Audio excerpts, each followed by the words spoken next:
की जा रही है।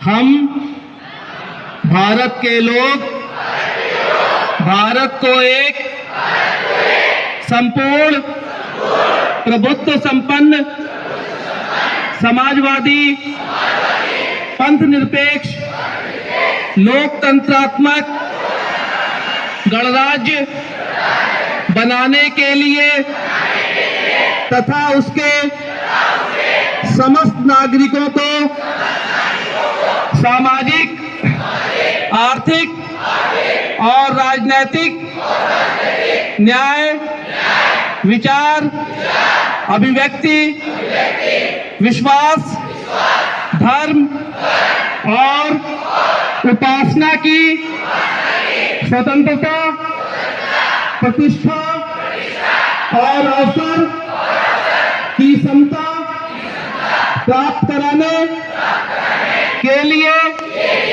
तथा उन सब में व्यक्ति की गरिमा और राष्ट्र की एकता और अखंडता सुनिश्चित करने वाली बंधुता बढ़ाने के लिए दृढ़ संकल्प होकर अपनी इस संविधान सभा में आज तारीख 26 नवंबर 1949 ईस्वी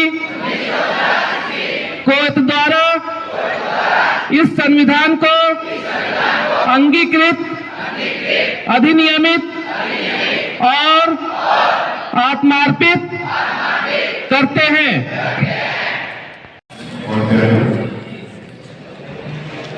आज का दिन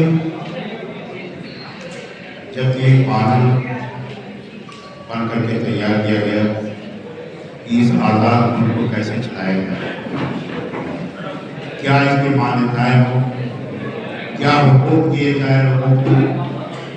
ये एक ऐसा देश का है जहाँ मुख्तलिफ मज़हब के लोग, मुख्तलिफ नस्लों के लोग, मुख्तलिफ कौमों के लोग बसते हैं।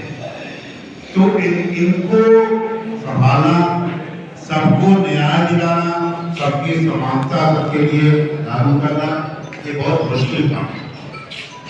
इसके लिए हमें फ्रांस, इंग्लैंड, ऑस्ट्रेलिया और रशिया के संविधान, उनके कानून को देखना पड़ा कि वो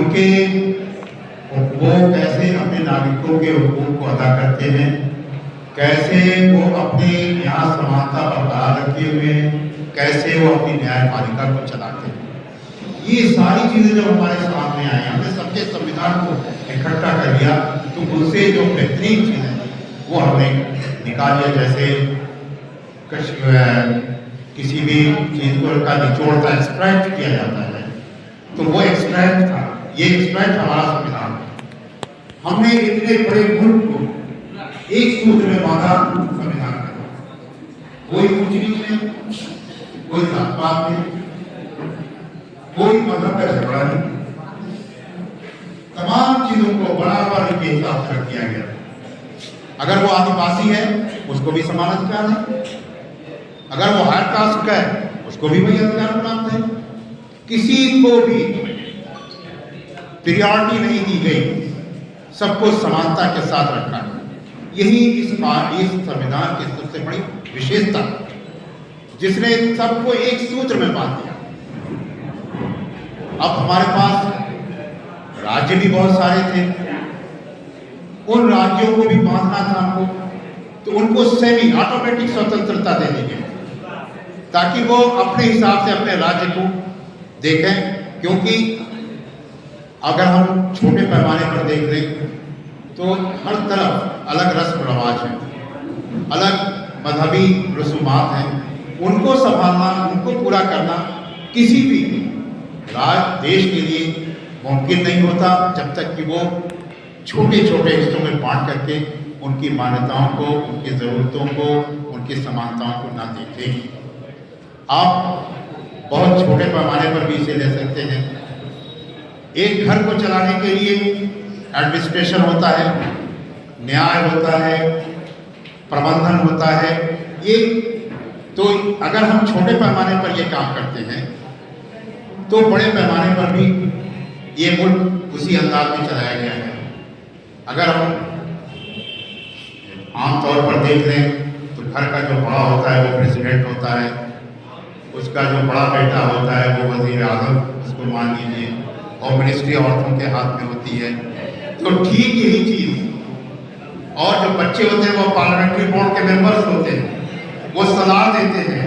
बड़े जब बैठते हैं तो बच्चे भी अपनी राय रखते हैं, है ना।